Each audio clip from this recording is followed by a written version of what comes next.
Hello, my friends. This is Jeannie. Welcome. For those who are returning visitors, welcome back, my friends. I am going to share with you my final project for the Shabby Spring Collection Hop. This is week 5 of the hop. It has been an amazing hop, and I want to thank Carmen, who is Elemental Designs, and Janet, who is Mom to Create, for putting together such a fun, amazing hop. There are a total of 11 participants in the hop. Each of us is going to be sharing with you a video this week, as we have for the past 5 weeks, showcasing our project. Every week we're given a prompt, but the recurring theme for all 5 weeks is that your projects had to be shabby chic. Now, week 5 is interesting because we not only had one prompt, we had 2 prompts. So for this week's project, you could do either an altered hanger, clothes hanger, or you can create a letter stack. I opted to do the letter stack because, quite frankly, the idea of altering a hanger just did not appeal to me. To me, what sounded like more fun was to create a letter stack. And I'm glad I chose that. And I'll show you what I made. This is my letter stack. Now, I tell you, this is probably... Okay, so like my favorite project was probably the dress form. And this is number 2 on my list. This was so fun to make. And I used, let's see, 1, 2, 3, 4, 5, 6, 7, 8, 9, 10. 10 envelopes to make this project. And you can see where I inked the edges, right? You can see where I inked the edges on each of the envelopes. Then what I did was I had these flowers in my stash that I altered. They were gifted to me, and then I altered them just a little bit so that it matched my color scheme. I pulled off the embellishment that was originally on the top of this handmade flower, and I added this little gray one with the little pearls. And then I went in and I adhered these little rosebuds. And the rosebuds will make more sense to you once you see the rest of my project. Then I used some of this fun fur, or I guess you can also call it eyelash trim, that I picked up from the Dollar Tree to wrap everything and keep it together. But that's not the only thing that's keeping together. Each of these letters is glued. The stack is glued together. I sandwiched everything and glued it as I was building it, so that I really had a sturdy stack. But better than that, and I'll show you why my stack has a bit of a twist. What I did at the end of the eyelash trim or the fun fur, I did add a little charm just so that it was easy to kind of find the end, the end of the trim, and I'm able to undo this trim because inside, my friends, inside this stack is a compartment. I love it. Look at that. I made a compartment. So it's like a little secret hidden compartment inside the stack. No, it doesn't have to be so secret. You can leave it open like that, and you can put your little treasures in there. So as you can see here, I have some lace trim. I have some pearls. Here are those little mini rosebuds, and I use some feathers just to give the box some interest. And you know, I love these feathers, and it's not quite shabby chic, right? Unless you have some feathers. I think you always need feathers and some lace and some pearls, and yeah, you're on your way to shabby chic. So here is my lace. Here are my pearls. There are my feathers. Here are some flowers. And I even added a little sentiment. There is always something to be thankful for. Amen to that. So, yeah, here is one of those papers that I turned into an envelope. I kind of played around with the idea of leaving this flap open so that you can tuck things in there, but ultimately I decided to seal it up. So let me share with you, now that you see my project, right? Let me share with you what I used to make it. I used, and I'll explain the process a little bit. I used a paper stack called the English Rose Garden. English Rose Garden. This paper stack, and I showed it in one of my recent haul videos. I picked this up from Michael's when they had it was either 60 or 70% off, and I purchased this for, is this the one? Yeah, for I think $6.99. So it's a gorgeous stack. I used a bunch of paper from there. I used my We Are Memory Keepers punch board, and I punched out a bunch of envelopes 5x7 because I wanted to be a larger stack, because I knew I was going to create that box, that hidden compartment in the center. So I made tons. Look at these, tons. I think I made 13 but only used 10 of these envelopes. And before I sealed them, what I did was I inked all the edges with some vintage photo or bundled sage, or sometimes a combination of both inks. And I then stuffed each envelope with paper bags. Yeah, I wanted some bulk. I wanted some thickness. I didn't want to use my chipboard because, you know, chipboard's not cheap. Well, actually it is, but I can find a better use for chipboard than shoving it inside of an envelope. But paper bags, we all have paper bags. So I had paper bags that I cut up and I tucked into each envelope, giving each envelope some bulk.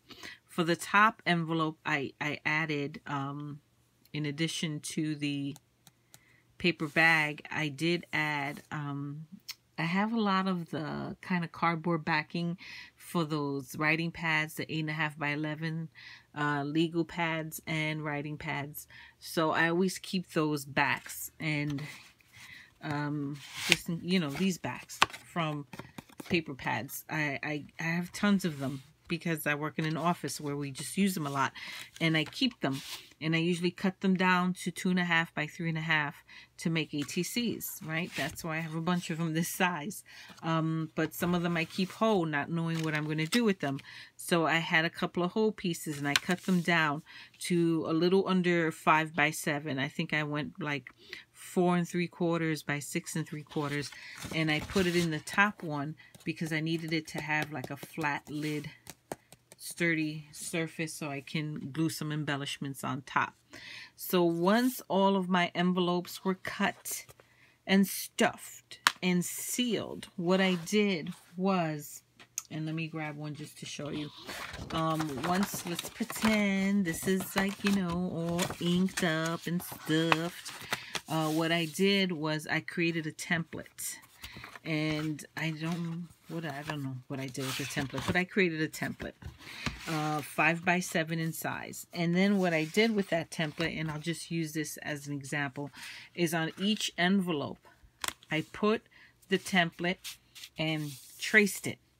And what I did as I was tracing, I was stacking, but not gluing, just so, because I wanted them to be a little wonky, a little bit off. I didn't want a perfect stack. So, not every envelope got the exact same cut. Some envelopes got it at an angle, some straight, some in an opposite angle. But the point is, they were all the same size because I used a template. On every envelope, I traced that same template, that same square, and just moved it around. Then I went in with an X-Acto knife and I cut out the center, you know, where I traced that template. I cut it all out. I saved 2 envelopes for the bottom. I did not cut those because I wanted you to see the pretty paper on the bottom. And I saved one envelope for the top to act as the lid, but everything else got cut. And then what I did, once I stacked it up and I lined up my cut, I created the box in the center. I did. And to kind of neaten it up a little bit, what I did was I went in with, this is washi tape that I picked up recently. I don't even know, I'm sorry, I don't know the name of it. It was this three-piece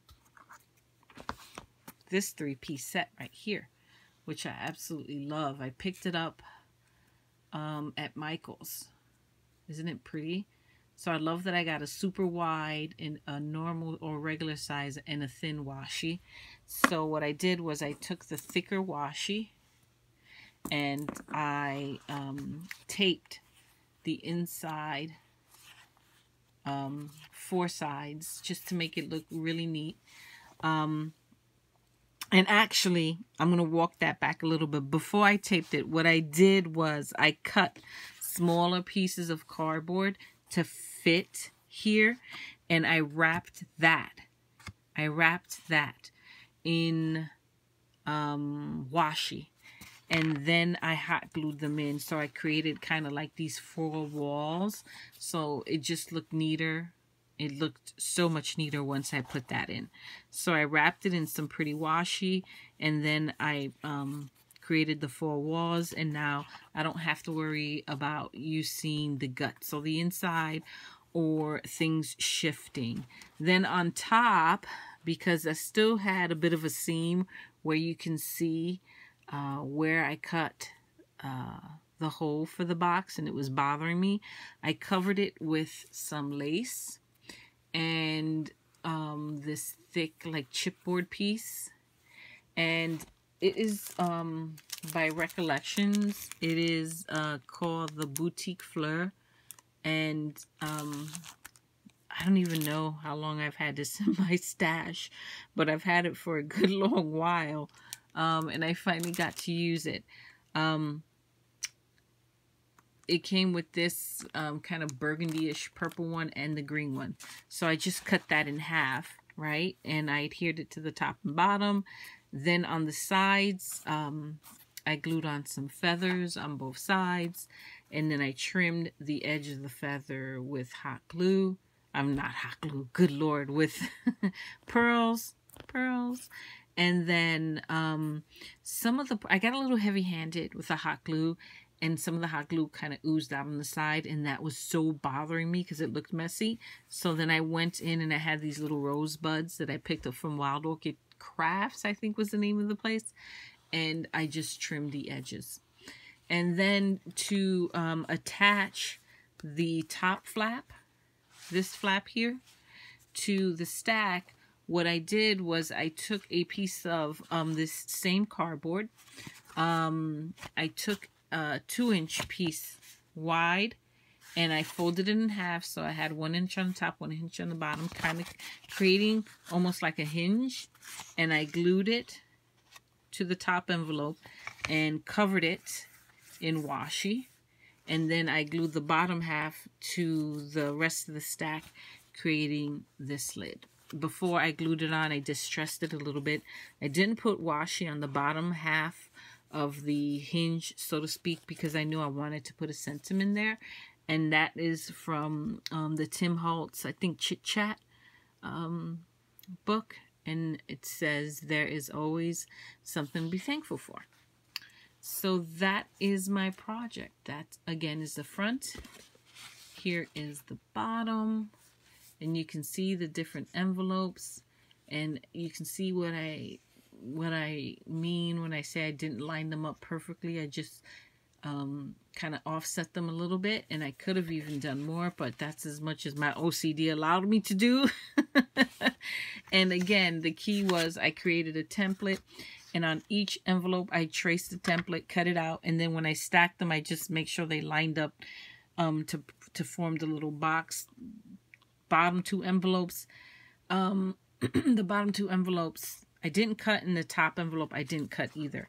On the top of the envelope, I adhere this pretty pink flower, And again, this is a flower, a handmade flower that was sent to me. But I altered it a little bit. I removed the bling that was on top of it, and I added this gray flower on top of the pink one, just to pick up on the gray feathers and to pick up a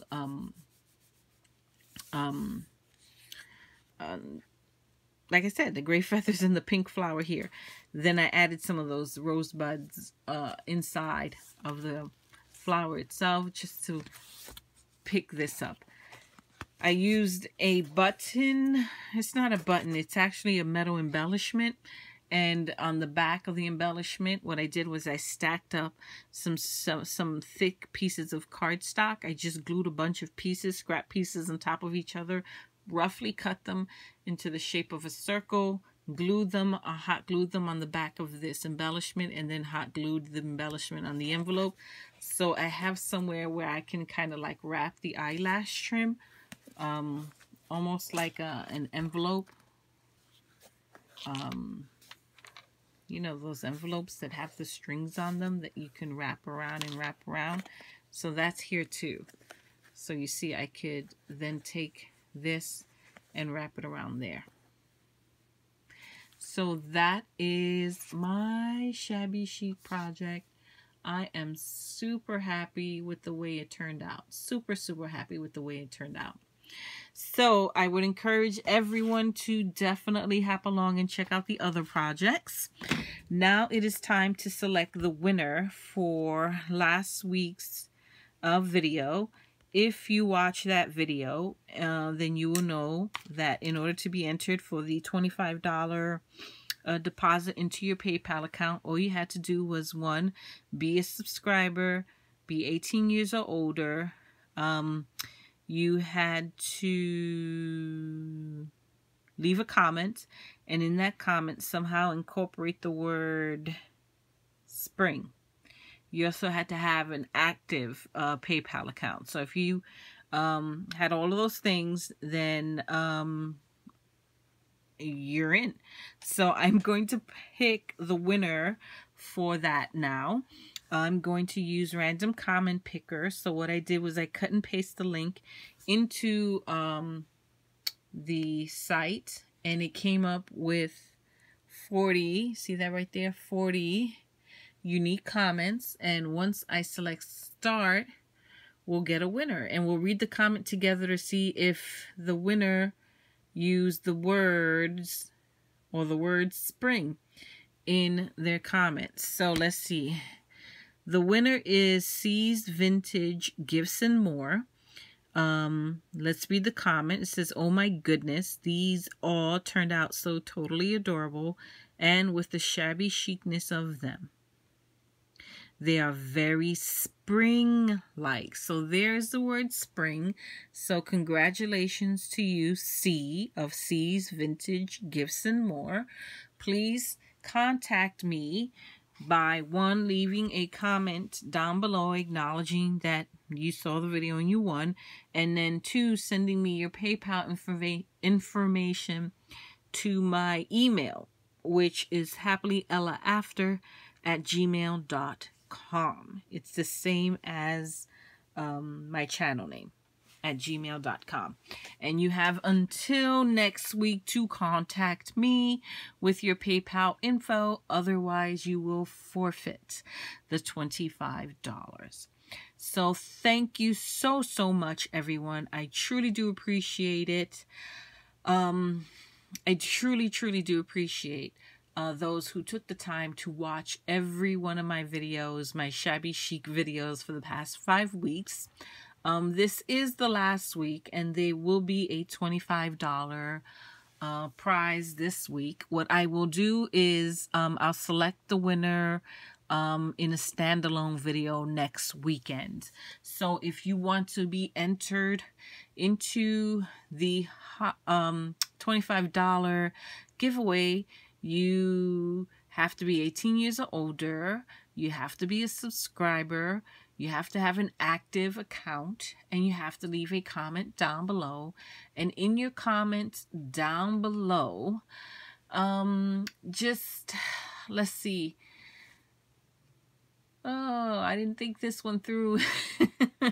In the comment down below, just answer this question. What would you store in this hidden compartment? Yeah, answer that question and I will enter you into the drawing. So once again, here is my project. Super excited with the way that it turned out. Super excited. Super, super, super excited. If you knew how long it took me to make it, you'd understand that. And inside is that secret compartment. What would you store inside of this secret compartment? Perhaps a cherished token, a key, some kind of ephemera, something that's important to you, maybe some money or some chocolate. Who knows? Hide your chocolate from your husband and kids in there. That's what you would do. That's what I would do. They seem to get a hold of my chocolate no matter what. So that is my project, my final project. Thank you so much for everyone who took the time to visit, leave comments, and participate. I truly do appreciate it. For all the new subscribers, welcome and thank you. And if you are visiting me for the first time and you like what you see, subscribe, come back and visit me. I truly do appreciate it, my friends. Until next time, bye-bye.